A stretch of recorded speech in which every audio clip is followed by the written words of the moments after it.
Artificial intelligence helps solve rare diseases. Google loses another superstar researcher. Intelligence agencies warn that AI could destabilize governments. And AI-powered smart glasses continue their comeback. Welcome to DJAMGAMIND Daily AI Intelligence for Monday, June 22nd, 2026. I'm Anna. This podcast is researched and produced by Etienne Newman, senior software engineer and passionate soccer dad from Canada. Today, we see both the promise and the peril of artificial intelligence. At Boston Children's Hospital and Harvard, OpenAI's U3 model helped doctors solve medical mysteries that specialists had failed to crack for years. At the same time, security agencies from 5 allied nations issued a stark warning that frontier AI systems could dramatically increase cyber risks in the coming months. Meanwhile, another legendary scientist is leaving Google DeepMind. Microsoft is considering embracing Chinese model DeepSeek. And AI-powered smart glasses are fueling renewed excitement around augmented reality. Today's stories reveal that artificial intelligence is increasingly becoming both humanity's most powerful tool and one of its greatest responsibilities. Let's unravel the future. You know, when you or a loved one is dealing with a mysterious health issue, you go to a specialist expecting answers. Right, you want a clear diagnosis. Exactly. You expect it to be this neat puzzle where all the pieces are just right there on the table waiting to be put together. Yeah. But sometimes you just hit a wall. Yeah. And it's not that the doctors aren't brilliant. I mean, they are. It's that the human brains simply have limits. Absolutely. There are only so many hours in a day to, read medical journals, cross-reference symptoms, and hunt through disconnected databases. Yeah. It leaves families stuck in this awful diagnostic limbo, just waiting for a breakthrough. Well, we like to think of modern medicine as this all-seeing network, but the reality is that the data is incredibly siloed. Yeah, that's so true. I mean, a critical clue might exist in a clinic halfway across the world, but if your local doctor doesn't have the time or the resources to find it, it might as well not exist. And that incredibly high-stakes bottleneck was the focus of a recent project out of Boston Children's Hospital and Harvard. Such a fascinating study. It really is. Yeah. So researchers took 376 unsolved pediatric genetic cases. And these were the heartbreaking ones, The dead ends. Total dead ends. Human specialists had just completely run out of bandwidth. So they fed these cases like de-identified symptoms, suspect genes, inheritance patterns into OpenAI's O3 Deep research model. And they just let it loose. Right. They let it loose on public databases and global medical research. And the model managed to confirm 18 new diagnoses from that exact backlog. That is just huge for those families. It's life-changing. But the real kicker here is that in 7 of those cases, the diagnosis actually already existed in another clinic or public database. Wow. Yeah, it just had never reached the patient's local medical records. See, it acts as an impossibly efficient retrieval and correlation engine. Right. The model doesn't suffer from fatigue, It can scan millions of pages of literature and global patient registry simultaneously. It's spotting patterns that a human doctor would take, literally a lifetime to manually uncover. And that capability is exactly where our deep dive today begins. Welcome in, everyone. We have an absolutely massive stack of sources to get through today. So much to cover. Yeah, all major developments from today, June 22, 2026. Before we jump into the rest of it, a quick note. Today's deep dive is sponsored by AIRA, and it is researched and produced by Etienne Newman, senior software engineer and founder at DJAMGAMIND, based in Canada. Our mission today is to really cut through the absolute noise of endless model updates and corporate reshuffling. Because there's a lot of noise. There is, but we're looking at a fundamental shift in how human capability is structured. Yeah, if there's one overarching theme to the sources we're looking at today, it's this. The age of augmented expertise has begun. I love that framing. It's what's happening. And we're going to distill what this means for real-world applications, the looming cybersecurity risks, and, who the ultimate winners and losers are in this new era. Let's do it. Let's unpack this Boston Children's Hospital story a little bit more first. Because giving a doctor a brilliant medical resident who has memorized literally every journal article on Earth and never needs to sleep, it sounds like a miracle. It does. But it also sounds a bit like a replacement. Are we simply phasing out the human geneticist? Oh, no, not at all. This is the absolute definition of augmentation, not replacement. Okay, how so? Well, roughly half of all rare disease cases go unsolved even after full genome sequencing. Clinicians simply do not have the physical bandwidth to constantly re-examine old patient files every single time a new research paper is published. Right, because there's just a mountain of new papers every day. Exactly. So the AI solves the data fragmentation problem. It finds the needle in the haystack, clearing the backlog so human doctors can actually verify those leads and focus on treating the patient. So they still make the final call. Always. Yeah. The human judgment remains the final critical filter. So the AI finds the needle, and the human doctor decides how to sew with it. That's a great way to put it. But to build these miraculous medical models, you need augmented human experts of your own. And right now, there is a fierce, cutthroat war over a very small pool of top-tier talent capable of engineering these systems. The talent war is honestly the biggest story in the industry right now. Yeah, so John Jumper, the co-creator of AlphaFold and an actual Nobel Laureate in chemistry, just announced he is leaving Google DeepMind after 9 years. And he's heading to Anthropic, which is, well, the timing is incredibly strategic. Right before their big event, right? Exactly. Anthropic has a major science event scheduled for June 30th. And to put this in perspective for you, Google led the frontier in 2024 and 2025. Right. And that was largely built on the back of DeepMind's unassailable edge in scientific AI. AlphaFold revolutionized biology by solving protein structure prediction. It was a massive deal. So losing a titan like Jumper to a direct rival puts that specific scientific lead at severe risk for Google. And this comes literally days after Noam Shazeer, the co-lead of Google's Gemini, left for OpenAI. It's like the architectural team that designed the Burj Khalifa suddenly leaving to build skyscrapers for two different competitors right before ground breaks on a new project. That's spot on. It really highlights that in the age of augmented expertise, the true bottleneck isn't compute power anymore. It's the people. It's visionary human talent. Google is bleeding the exact people who define the current paradigm, and that signals a potential permanent power shift away from them toward Anthropic and OpenAI. Wow. But this talent war isn't just about building better software in a vacuum. It's about how you, the listener, will actually interact with this augmented expertise on a daily basis. Oh, absolutely. Because staring down at a phone screen is starting to feel, very outdated. We're looking at a hardware revolution right now, specifically in augmented reality. A hardware infrastructure is finally catching up to the software. The numbers are wild. The Q1 2026 data shows that smart glasses without displays, so devices that just use camera and audio interfaces, they surged 167% year over year. That is massive growth.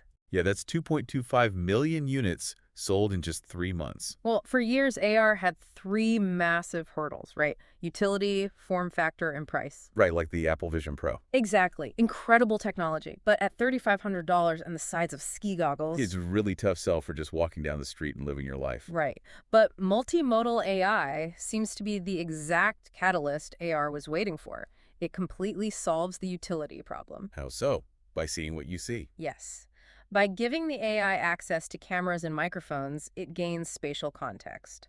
You aren't typing a prompt on a keyboard. You are looking at your living room and just asking out loud how a mid-century modern sofa would fit in the corner. That's wild. And because the AI is doing the thinking elsewhere. Exactly. Because the AI is handling the heavy lifting in the cloud, the physical hardware on your face can shrink down. Right. Manufacturers like Snap with their specs, XR with the Aura, and Qualcomm producing the Snapdragon AR Elite chip, they're able to make these devices look and feel like normal eyeglasses. It kind of reminds me of navigation, like looking at ChatGPT on your phone is like looking down at a paper map. Yeah. But AR smart glasses, they're like having a local guide walking right beside you, whispering in your ear, seeing exactly what you see. What's really driving this hardware revolution is this intense consumer desire for an ambient AI assistant. Ambient meaning it's just always there. Right, an assistant that exists seamlessly in the real world. But powering that ambient reality requires back-end infrastructure scaling to, unimaginable sizes, which is exactly why Tesla just trademarked the term megapod. A megapod. Okay, what exactly does that look like mechanically? So it's a massive bundle of servers, networking equipment, power supplies, and liquid cooling. And it's all prepackaged specifically for AI data center workloads. So it's like a plug-and-play data center. Essentially, yeah. Because as edge devices, our glasses and wearables get smaller and lighter, the compute power required in the cloud to process that real-time continuous video and audio stream gets exponentially larger. Yeah, someone has to process all that video. Oh, exactly.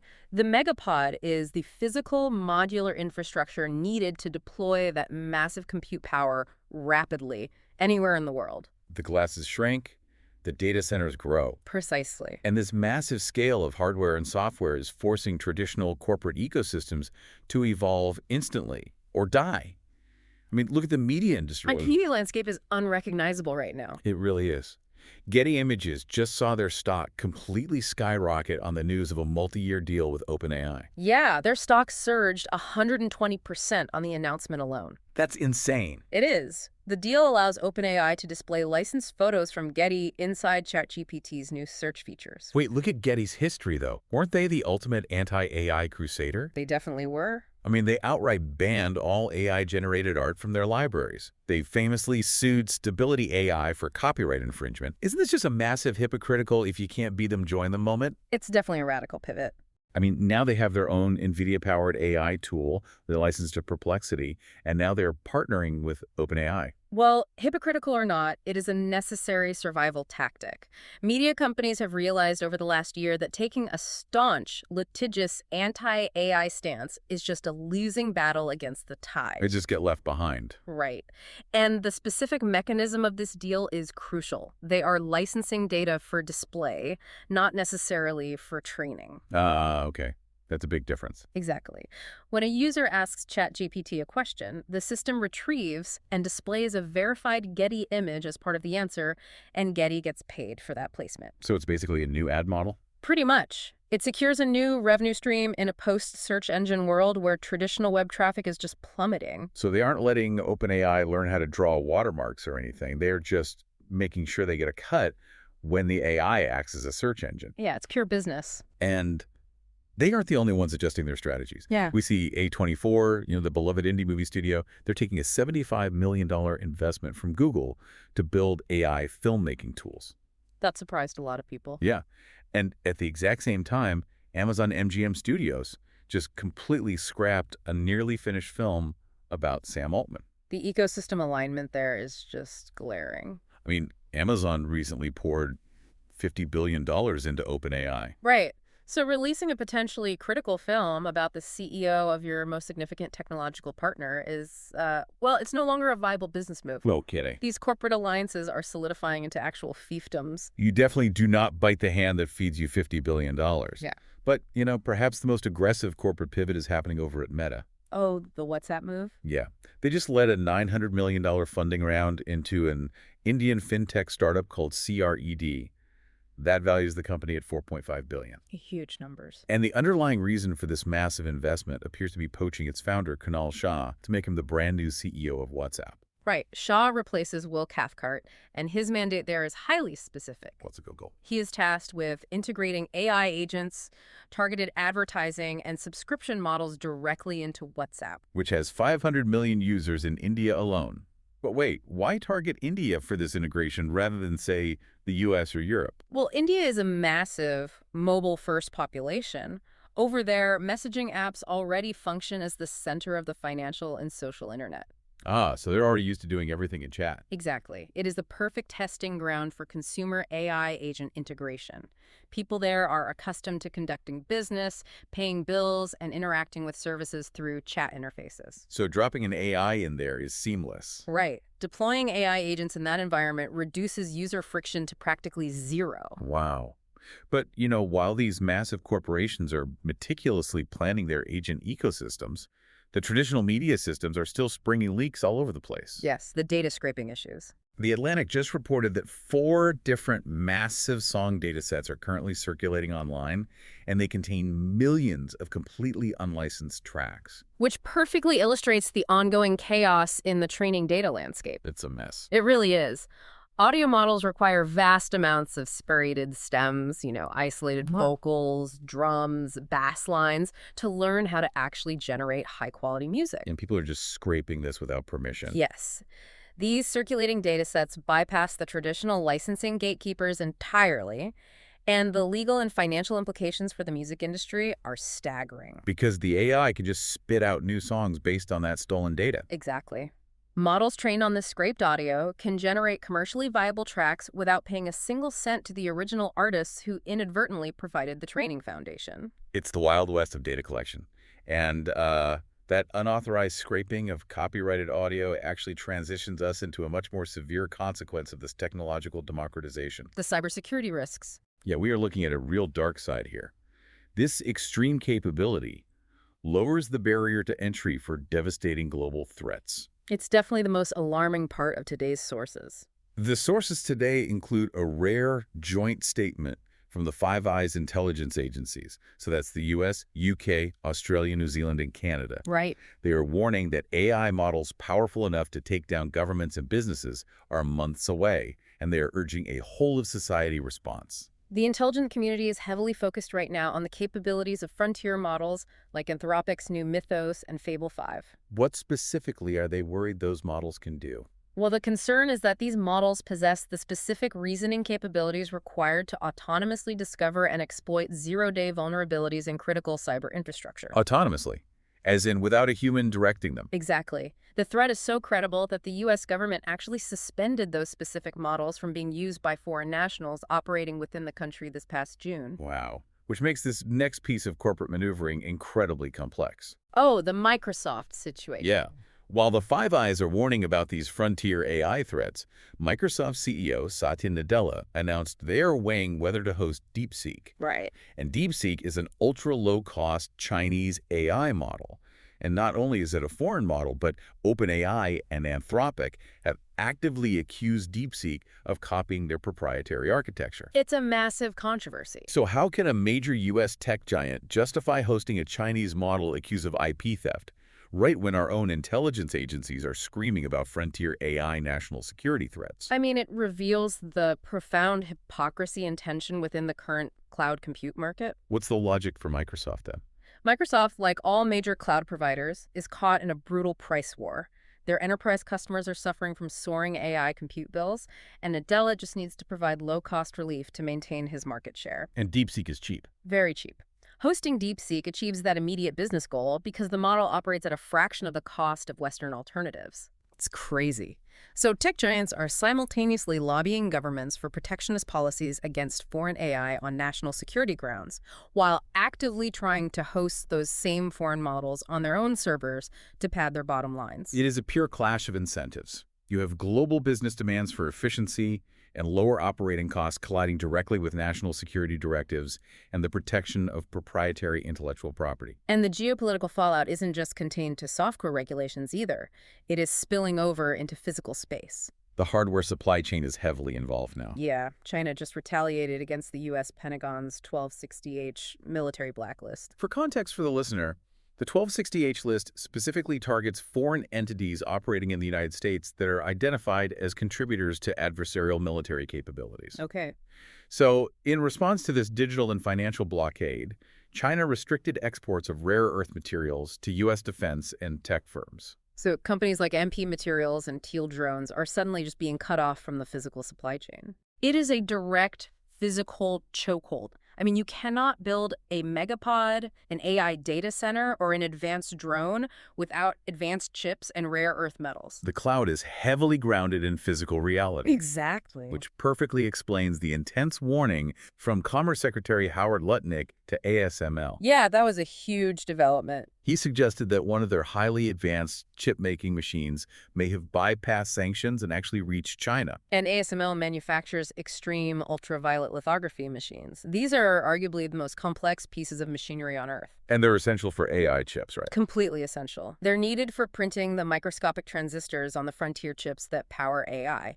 If a sanctioned entity manages to acquire one of these machines through a shadow supply chain, it completely undermines the Western strategy of capping adversarial compute capabilities. So the hardware supply chain is basically the ultimate geopolitical chessboard right now. 100%. Man, we've covered the medical models solving impossible genetic cases, the Nobel-level talent bleeding out of Google, the ambient reality of AR smart glasses, massive corporate pivots like Getty and Meta, and the looming geopolitical cyber threats over the physical supply chain. It is a staggering amount of transformation. And it's all encapsulated in just a single day of sources from June 2026. Yeah, and synthesizing all these disparate data points reveals a remarkably clear trajectory for the next decade. Where are we headed? We are rapidly moving away from AI as a discrete tool, something you actively open an app or a browser window to use. Right. Instead, it is becoming an ambient, augmented layer.